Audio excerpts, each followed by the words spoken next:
The water kept rising day after day, inch by inch, until the numbers on the gauge no longer felt theoretical. How much pressure can a concrete spillway truly absorb before concern becomes action? At what point does routine monitoring cross into vigilance? And how does a reservoir built to tame extremes respond when nature compresses months of rain into a single week? At Lake Oroville, those questions moved from the margins to the centre of attention as the reservoir climbed roughly 40 feet, or about 12 metres, in just 7 days, driven by a relentless sequence of atmospheric river systems that battered Northern California with sustained rainfall and mountain runoff. By the time dawn broke over the Feather River Basin after the final storm system passed, Lake Oroville no longer resembled the restrained reservoir that water managers had watched only days earlier. The lake surface expanded outward and upward, swallowing exposed banks and creeping toward elevations that historically demanded heightened scrutiny. The reservoir, California's second largest by storage capacity, rose at a pace rarely observed in modern operational records. Each hour brought new inflow calculations, revised projections, and renewed attention on the dam's spillway infrastructure, a system whose past failures still lingered in institutional memory, even when not spoken aloud. The storms responsible for the surge were not singular events, but a succession of moisture-laden systems originating over the Pacific Ocean. Each atmospheric river delivered long bands of rain that stalled over the Sierra Nevada and its foothills, dumping water across a watershed already primed by earlier precipitation. Snow levels fluctuated, sometimes climbing high enough to produce rain on snow conditions, accelerating runoff into tributaries that feed the Feather River and, ultimately, Lake Oroville. Within days, inflows multiplied beyond seasonal norms, overwhelming the gradual rise typically expected during winter months. As the lake climbed, its elevation approached thresholds that trigger operational responses. Lake Oroville's dam, an earth-filled structure standing approximately 770 feet, or about 235 metres above the riverbed, was designed with multiple safeguards to handle surging water levels. Central among them is the main concrete spillway, a sloped chute engineered to release excess water downstream in a controlled manner. Adjacent to it sits the emergency spillway, a concrete weir intended as a last resort overflow path. Both structures came under renewed attention as lake levels edged upward. The pace of the rise was what set this event apart. A 40-foot increase in a single week translates to an immense volume of water, measured not in gallons but in acre-feet, each equivalent to roughly 1,233 cubic meters. That volume represented runoff arriving faster than operators could comfortably release without risking downstream flooding. The Feather River corridor includes communities, infrastructure, and agricultural land, all of which impose limits on how aggressively water can be discharged without creating secondary hazards. Monitoring intensified as lake elevation climbed toward the operational ceiling that necessitates spillway use. Instrument readings were reviewed continuously, satellite imagery examined for surface expansion, and inflow forecasts updated with each new storm cell. The attention was not fueled by panic, but by arithmetic. At a certain elevation, water must be released, whether conditions downstream are ideal or not. That immutable principle governs dam operations everywhere, and at Lake Oroville it became increasingly relevant by the hour. Memories of earlier crises, though unspoken, cast a long shadow. Years prior, Damage to the main spillway and erosion near the emergency spillway had forced a massive evacuation downstream and prompted one of the most extensive dam repairs in state history. Since then, billions of dollars worth of reconstruction had reinforced the spillway chute, armoured adjacent slopes and improved drainage and monitoring systems. The upgrades were designed to withstand extreme events, including flows exceeding previous design assumptions. Yet extreme events, by definition, test assumptions. As water levels rose, spillway inspections became routine and meticulous. Cameras tracked surface flow, sensors monitored vibrations, and engineers watched for any anomalies that might suggest structural stress. The repaired spillway, now wider and reinforced with deeper concrete anchoring, remained visually intact as initial releases began. Water coursed down the chute in controlled sheets, its energy dissipated at the base before entering the Feather River Channel. Each release reduced pressure on the reservoir, but increased the complexity of downstream coordination. The surrounding landscape told its own story of saturation. Hillsides darkened with moisture, creeks ran full, and previously dry channels reasserted themselves across the basin. In some areas, soil reached a point where additional rain could no longer be absorbed, turning precipitation directly into runoff. This hydrologic efficiency, while predictable in theory, magnified the speed at which Lake Oroville filled. Forecast models, though sophisticated, struggled to capture the cumulative effect of back-to-back storms layered over an already soaked watershed.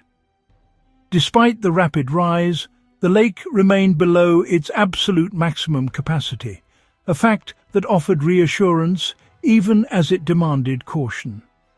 Full Pool at Lake Oroville sits near 900 feet above sea level, or roughly 274 meters. As the reservoir approached that mark, the margin for error narrowed. Operators balanced competing priorities, maintaining structural safety, protecting downstream communities, and preserving reservoir capacity for potential additional storms later in the season. The attention on the spillway was not merely symbolic. Concrete structures of that scale interact dynamically with flowing water, especially at high volumes. Cavitation, uplift pressure, and debris impact are all risks that increase as flow rates rise. Logs, branches, and sediment carried by floodwaters can strike surfaces with surprising force. Even a reinforced spillway demands vigilance under sustained heavy use. The goal is not merely to prevent catastrophic failure, but to detect minor issues before they escalate. Public data releases reflected the seriousness of the situation without resorting to alarm. Reservoir charts showed steep upward curves. Inflow numbers, measured in cubic feet per second and cubic meters per second, dwarfed average winter figures. Each data point represented water already committed to the system, with little flexibility once it arrived. The storms had already fallen, the only remaining variable was how effectively the infrastructure could manage their consequences. Downstream, river levels responded predictably to controlled releases. Channels widened, flows quickened, and floodplains absorbed some of the excess. While no widespread evacuations were ordered during this period, emergency planning frameworks were quietly reviewed, ensuring readiness should conditions change. Such preparation is standard practice, but takes on greater urgency when reservoirs approach historic highs. The term historic carried weight because it was grounded in records spanning decades. While Lake Oroville has filled rapidly before, the combination of speed, volume and seasonal timing placed this event near the upper bounds of observed behaviour. Hydrologists track such anomalies closely, not only for immediate management, but for what they reveal about evolving climate patterns and storm behavior. Atmospheric rivers have long been part of California's hydrologic identity, but their intensity and clustering appear increasingly pronounced. As the week progressed, storm clouds finally thinned, offering a brief reprieve. Inflows began to taper, though not immediately. Water already fallen in higher elevations continued its journey downstream, prolonging the reservoir's elevated state. The lake's surface stabilized just below levels that would have forced emergency spillway engagement, a margin measured in feet but weighted with consequence. Throughout this period, the spillway remained the focal point of attention. Its performance was steady, its surfaces intact, its flows controlled. Yet the scrutiny did not ease. The rapid rise had compressed decision timelines and underscored how quickly conditions can shift when natural systems align in rare ways. Even as the immediate threat appeared contained, the underlying question lingered, unresolved and quietly unsettling.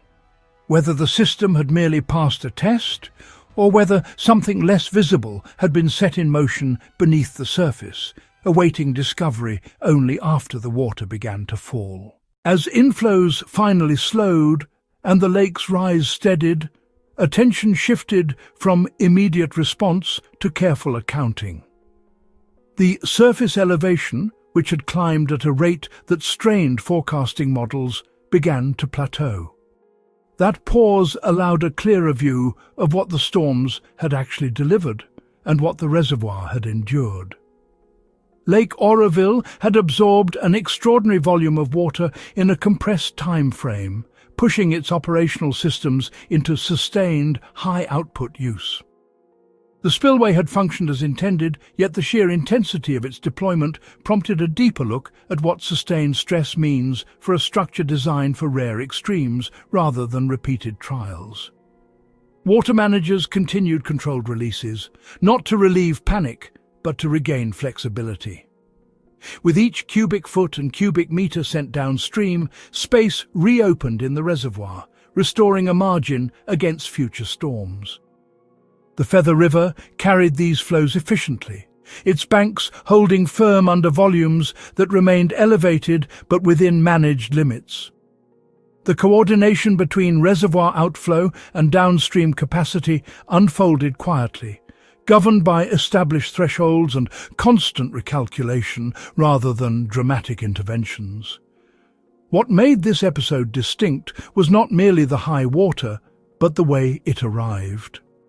Atmospheric rivers had struck in succession, leaving little time for the watershed to reset. Snowmelt, rainfall, and saturated soils combined into a single accelerated delivery system. This compression of hydrologic processes shortened the window for human response. Traditional seasonal pacing, in which reservoirs gradually fill and empty, gave way to something more abrupt. Lake Oroville's rapid climb became a case study in how modern infrastructure performs when natural rhythms shift. Data collected during the event revealed inflow peaks that rivaled those recorded during some of the most significant flood years on record. Yet, unlike earlier eras, the system now operated under heightened awareness shaped by past failures. Every sensor reading was cross-checked, every visual inspection logged. The repaired spillway showed no obvious signs of distress, a testament to the extensive reconstruction completed after earlier damage. Concrete surfaces remained intact, drainage systems functioned, and energy dissipation at the base of the chute prevented erosion from migrating upstream. Still, reservoirs are not static containers. Beneath the visible surface lies a complex interaction between water pressure, foundation materials, and internal drainage networks. As the lake held near its high mark, seepage patterns were monitored closely. Minor increases in measured flow through internal drains were observed, not as anomalies, but as expected responses to elevated water levels. Such flows are designed into the dam, relieving pressure and protecting structural integrity. The distinction between normal response and warning sign, however, depends on context and scale. Throughout the region, attention extended beyond Lake Oroville itself. Other reservoirs filled rapidly, rivers ran high, and flood control systems operated near design limits. The interconnected nature of California's water infrastructure meant that decisions at one facility influenced conditions elsewhere. Lake Oroville's role as a keystone reservoir amplified its importance. Its storage capacity, measured in millions of acre-feet, equivalent to billions of cubic meters, makes it both a buffer against drought and a critical control point during floods. As days passed without new storms, the lake began a slow, deliberate decline. The surface dropped inches, then feet, revealing once again the contours of shoreline that had vanished under the surge. This recession allowed for more detailed inspections of areas previously submerged. Crews examined spillway surfaces exposed as flows decreased, looking for hairline cracks, surface wear, or signs of cavitation damage. What they found was largely reassuring, though not entirely without note. Scattered abrasions and minor surface roughness were documented along portions of the spillway chute. These marks were consistent with high-velocity flow carrying sediment and debris, an expected outcome during heavy use. None appeared to compromise structural integrity. Repairs, if needed, would be routine rather than urgent. The emergency spillway, which had remained unused during this event, showed no signs of erosion or distress, validating design changes implemented after earlier concerns. The public, watching reservoir levels recede, might have interpreted the episode as resolved. From a distance, the crisis appeared to have passed without incident. Yet, within operational circles, the event prompted quieter reflection. Lake Oroville had been pushed close to thresholds that, while not exceeded, were uncomfortably familiar. The system had performed, but performance under strain invites questions about frequency. How often can such stress be absorbed before margins thin? The answer does not lie solely in engineering calculations, but in pattern recognition. Records show that atmospheric rivers have always delivered a significant share of California's precipitation. What appears to be changing is their clustering and intensity. When storms arrive back-to-back, reservoirs must contend not with isolated peaks, but with cumulative load. Lake Oroville's rapid rise of roughly 40 feet, or about 12 meters, within a single week, exemplified this compression. It was not the absolute height that raised concern, but the speed at which it was reached. As post-event analysis progressed, one subtle factor emerged as particularly significant. During the height of inflows, a brief discrepancy appeared between predicted and observed reservoir levels. The difference was small, measured in inches rather than feet, yet it persisted long enough to draw attention. Subsequent review traced the discrepancy not to unaccounted inflow, but to delayed runoff from higher elevations, where snowpack had absorbed rainfall before releasing it days later.